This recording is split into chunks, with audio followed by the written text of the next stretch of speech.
Here's something that surprises almost everyone I tell it to. The average adult has somewhere between 10 and 30 distinct bumps, moles, or skin growths on their body at any given time, and most people can name maybe 2 of them. The rest just sort of exist, unexamined for years, sometimes decades.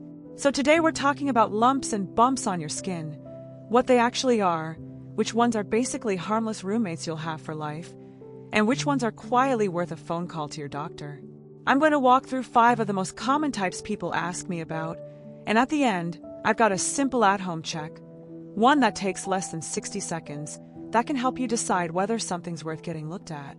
Here's why this matters more than it seems. Skin is the only organ we can actually see change in real time. Every other organ hides its problems until symptoms show up. That's actually a strange evolutionary advantage we don't use very well. We're walking around with a built-in early warning system on the surface of our bodies, and most of us have just tuned it out, the way you stop noticing a picture that's hung on your wall for 10 years. Now, quick disclaimer before we get into it. I'm a practicing physician, but I'm not your physician, and nothing here replaces an actual exam. Think of this as the should I even be worried filter, not a diagnosis. Let's start with the mechanism, because once you understand this, the different bump types basically explain themselves.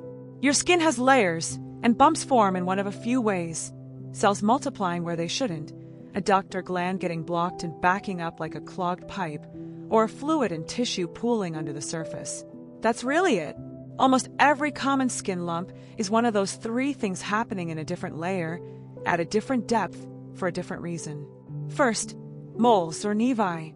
These form when pigment-producing cells called melanocytes cluster together instead of spreading out evenly through the skin.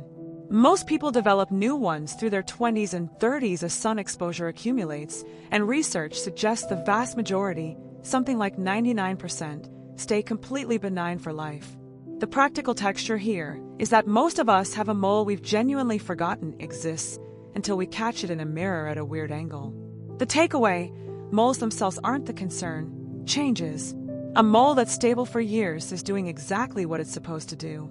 Second, cysts, especially the epidermal kind.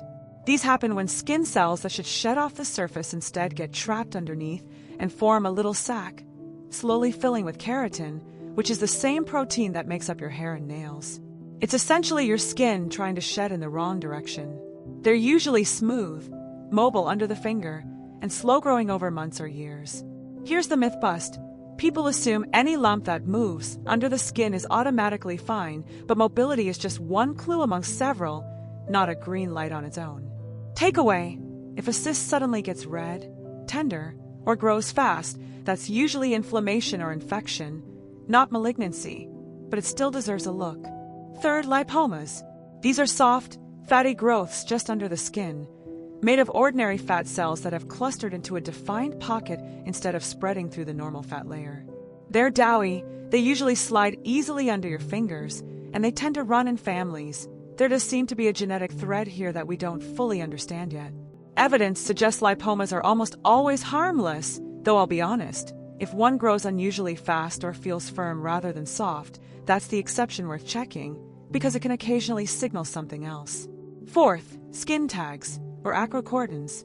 These little flesh-colored flaps form where skin rubs against skin or clothing repeatedly, armpits, neck, under the bra line, and are thought to develop from friction plus, in some people, insulin resistance playing a role in how skin cells grow in those areas.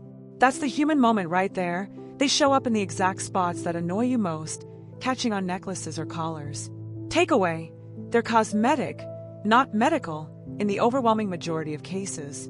Fifth, and this is the one I want you to actually sit with, changing or irregular moles, which can be an early sign of melanoma. Melanoma develops when melanocytes start dividing in an uncontrolled way, and unlike the other 4 bumps we've covered, time genuinely matters here. Dermatologists use something called the ABCDE rule: asymmetry, border irregularity, color variation, diameter over about 6 millimeters, and evolution, meaning it's changing. I've had patients tell me they noticed a spot, felt different, months before it looked obviously different, and honestly, that instinct is worth trusting. The takeaway: this is the one category where I'll keep an eye on it, should have an actual deadline attached, days to weeks, not months. Now let's talk about a few things people tend to overworry about or get bad advice on. First, the idea that you should be trying to pop or drain a cyst at home. Please don't. It usually just reintroduces bacteria into a closed space and turns a simple bump into an infection. Second, people often assume any bump that appears suddenly must be serious. In reality, sudden appearance is far more often consistent with an infected hair follicle or an insect bite than anything concerning. Slow, gradual change matters more than speed of onset in most cases. Third, a caveat I think is important. A lot of the research linking skin tags to insulin resistance is observational, meaning it shows a correlation, not that one causes the other. So I wouldn't read too much into a skin tag as a metabolic diagnosis on its own. Okay, here's the bonus I promised.